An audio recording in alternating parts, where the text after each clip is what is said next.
अथा पंचदशोऽध्यायः 15वां अध्याय ब्रह्मांड दान की महिमा के प्रसंग में पाताल लोक का निरूपण।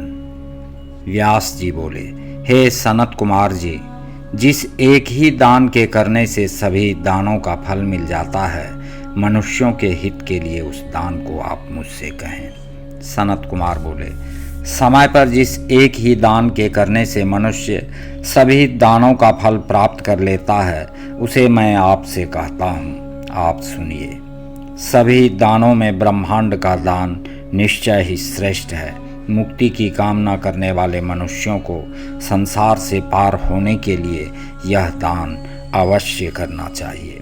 मनुष्य सभी दानों को करने से जिस फल को प्राप्त करता है, उतना ही फल ब्रह्मांड के दान से प्राप्त करता है और वह सातों लोकों का स्वामी भी हो जाता है। जब तक आकाश में चंद्रमा एवं सूर्य हैं और जब तक पृथ्वी स्थिर है, तब तक ब्रह्मांड का दान करने वाला वह मनुष्य अपने बंधु बांधवों के साथ संपूर्ण कामनाओं को प्राप्त कर देवताओं के घर स्वर्ग में आनंद पूर्वक क्रीड़ा करता है और बाद में देवताओं के लिए भी अत्यंत दुर्लभ विष्णु पद को प्राप्त करता है।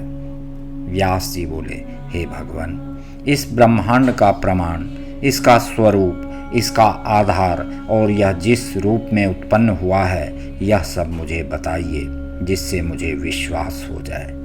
सनत कुमार बोले, हे मुने, सुनिए, मैं संक्षेप में इस ब्रह्मांड की ऊंचाई तथा विस्तार को कहता हूँ। इसे सुनकर व्यक्ति पापों से मुक्त हो जाता है। इसके कारण भूत, अव्यक्त, व्यक्त तथा निर्विकार जो शिव हैं, दो भागों में अर्थात प्रकृति तथा पुरुष के रूप में विभक्त हुए उन्हीं काल स्वरूप से ब्रह्मा जी उत्पन्न होते हैं। तब ब्रह्मा जी 14 भुवन वाले ब्रह्मांड की रचना करते हैं। हे तात, मैं क्रम से संक्षेप में उसे कहता हूँ, आप सावधान होकर सुनिए। जल के मध्य में स्थित ब्रह्मांड के नीचे 7 पाताल हैं और ऊपर स्वर्गादि 7 भुवन हैं। उनकी ऊंचाई क्रमशः एक की अपेक्षा दुगुनी है। संपूर्ण ब्रह्मांड के आधार शेषनाग हैं। उन्हीं को विष्णु कहा गया है। ब्रह्मा की आज्ञा के अनुसार वे इस संपूर्ण जगत को धारण करते हैं। शेषनाग के इन गुणों का वर्णन करने में देवता तथा दानव भी समर्थ नहीं हैं। उन्हें अनंत भी कहा जाता है। सिद्ध देवता तथा ऋषिगण उनकी पूजा करते हैं। 1000 फणों से युक्त वे शेषनाग अपने 1000 फणों की मणियों से संपूर्ण दिशाओं को प्रकाशित करते रहते हैं। वे फणों पर निर्मल स्वस्तिक का आभूषण धारण करते हैं। वे मद से घूमते हुए नेत्रों वाले तथा अग्नि से युक्त श्वेत पर्वत के समान हैं।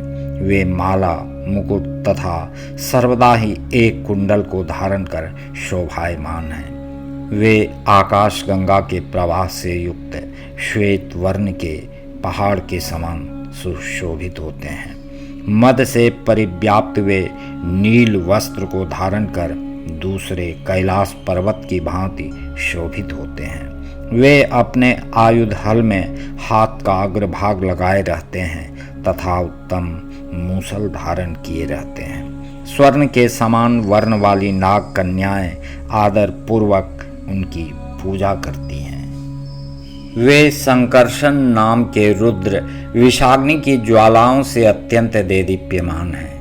कल्प के अंत में उनके मुखों से अग्नि की लपटें बार बार निकलती हैं, जो तीनों लोकों को भस्म करके ही शांत होती हैं, ऐसा हमने सुना है। सभी गुणों से अलंकृत तथा सभी प्राणियों के स्वामी वे शेष अपनी पीठ पर क्षितिमंडल को धारण करते हुए पाताल के मूल स्थान में स्थित हैं। देवगण इच्छा करते हुए भी उनके पराक्रम के प्रभाव का वर्णन करने में तथा उनके स्वरूप को जानने में समर्थ नहीं हैं। जिनके फणों में स्थित मणियों की अरुण कांति से रंजित यह संपूर्ण पृथ्वी उनके शिरः पृष्ठ में पुष्पों की माला के समान विराजमान है, उनके पराक्रम का वर्णन कौन करेगा। जब मद से घूर्णित नेत्र वाले शेषनाग जी जम्भाई लेते हैं तब पर्वत, समुद्र तथा वनों सहित यह पृथ्वी डगमगा जाती है। हे मुनि श्रेष्ठ, प्रत्येक पाताल 10,000 योजन विस्तार वाला है। अतल, वितल, सुतल, रसातल, तल, तलातल एवं 7वां पाताल माना गया है। विद्वानों को पृथ्वी के नीचे स्थित इन 7 लोकों को जानना चाहिए। इनकी ऊंचाई एक दूसरे से दूनी है।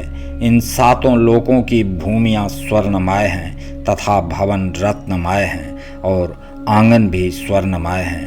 उनमें दानव, दैत्य, नागों की जातियाँ, महानाग, राक्षस तथा दैत्यों से उत्पन्न अन्य उपजातियाँ निवास करती हैं। उन पातालादि लोकों से लौटकर स्वर्ग आए हुए नारद जी ने स्वर्ग की सभा में ऐसा कहा था कि ये पाताल स्वर्ग से भी अधिक रमणीय हैं। जहाँ विविध प्रकार के आभूषणों में विभूषित करने वाली स्वच्छ एवं कांतिमय मणियाँ लगी हैं, उस पाताल के समान कौन लोक है। दैत्य कन्याएं एवं दानव कन्याएं जिस पाताल लोक में इधर उधर शोभायमान हो रही हैं, उस लोक में निवास के लिए किस मुक्त पुरुष की अभिरुचि नहीं होगी। यहाँ दिन में सूर्य की तथा रात में चंद्रमा की किरणें नहीं होती हैं और यहाँ शीत तथा आतप भी नहीं रहता है।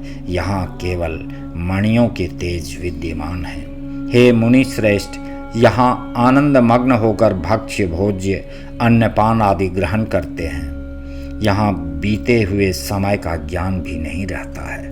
हे द्विज, यहाँ नर कोकिलों का शब्द सुनाई देता है।